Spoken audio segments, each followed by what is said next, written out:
on voudrait intervenir et profiter de la présence de la communauté entière sur un problème que nous rencontrons sur Tingebray. Et pour cela, on a fait une lettre ouverte à Madame le maire de Tingebray et à Monsieur Nury, notre député.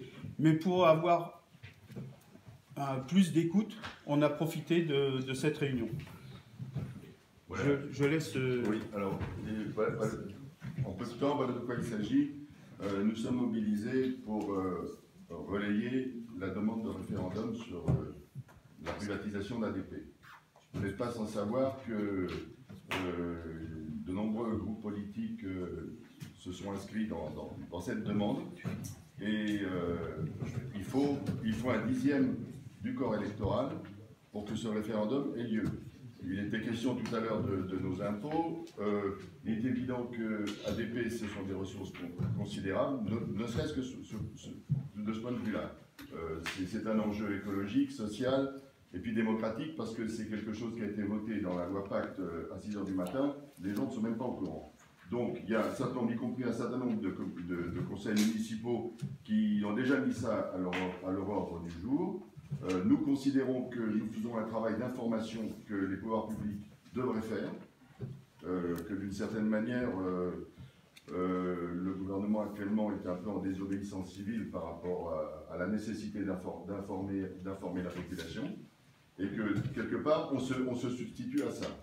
Un référendum ne préjuge pas du résultat, c'est un appel d'air à plus de démocratie. Nous, on est issus en majorité là, du mouvement des Gilets jaunes. On essaie de s'inscrire dans une démarche positive et concrète. Donc, nous avons déjà été présents à différentes fois. Nous avons fait en gros 25 marchés. Nous sommes très présents pour cette sensibilisation. On a été à la Saint-Côme à Chanu, on a été à la Saint-Denis à Montilly, et puis on bloque sur le fait de pouvoir être aux côtés de la Saint-Luc à Tingebray. On demande que la décision soit reconsidérée, que nous puissions venir et exercer notre rôle civique et d'alerte sur cette question-là. Voilà. Et donc nous adressons une lettre ouverte à la fois à Madame le maire, à Monsieur le député, qui sera transmis à la presse. Et nous avons quelques jours pour éventuellement revenir sur cette décision. Alors, effectivement, si je peux vous répondre, j'ai fait répondre aujourd'hui à mes services que la Saint-Luc n'était pas ni le lieu ni le moment pour moi, la Saint-Luc, c'est un vide-grenier et ce n'est absolument pas le moment de venir s'exprimer sur ces sujets. Ce n'est pas le lieu. Donc, j'ai fait faire effectivement un courrier dans ce sens. Je vous propose de lire la lettre. Oui, je la lirai avec attention. Non, mais je vous propose de lire la lettre à tout le monde. Si je puis me permettre, on est d'accord. Le lieu, ce serait dans les grands médias nationaux, ce serait dans les lieux de pouvoir locaux, régionaux, départementaux, nationaux. Ce n'est pas le cas actuellement. Donc, comme le disait mon collègue, nous nous substituons à ce vide sidéral. Je rappelle que le référendum d'initiative partagée est dans la Constitution, contrairement au grand débat, dont on nous rebat les oreilles.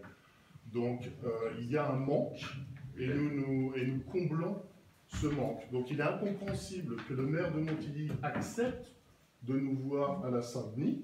Ce n'était peut-être pas le lieu non plus. Qu'on soit présent à la Saint-Côme à Chanu, ce n'était pas le lieu non plus. Ce n'est pas le lieu. On n'aurait pas à faire ça dans une société qui fonctionne bien, mais on est amené à le faire. Donc vraiment, reconsidérer cette décision parce qu'elle est parfaitement incompréhensible. D'autant plus qu'on n'a pas amené le trouble. On n'a pas amené de trouble. On est ça dans s'est toujours bien passé. On se substitue toujours bien passé. Un vide médiatique et un vide politique. Je trouve que c'est pas normal qu'on soit évacué de cette manière-là. Comment dire, la population, ce n'est pas seulement des travailleurs et des consommateurs, c'est aussi des gens qui sont des citoyens et Donc, je pense qu'on pourra tout le monde est d'accord qu'on n'a pas trop de démocratie participative dans notre pays. Et nous, c'est dans ce sens-là qu'on veut agir. Si on n'en a pas les moyens, je veux dire, on n'arrêtera pas notre action, mais disons que chaque personne, chaque responsable politique est au pied du mur par rapport à ça, et disons que les positions seront connues dans la population. Et nous vous rappelons que bientôt, nous aurons des élections municipales. Et tu peux le dire. Non, mais ça, je ne vais pas me répéter parce que... Donc, les lettres vertes, monsieur le député, madame le maire, nous prenons acte avec quelque étonnement de votre refus de nous autoriser une présence auprès de la foire de la Saint-Luc afin d'effectuer un travail bénévole et militant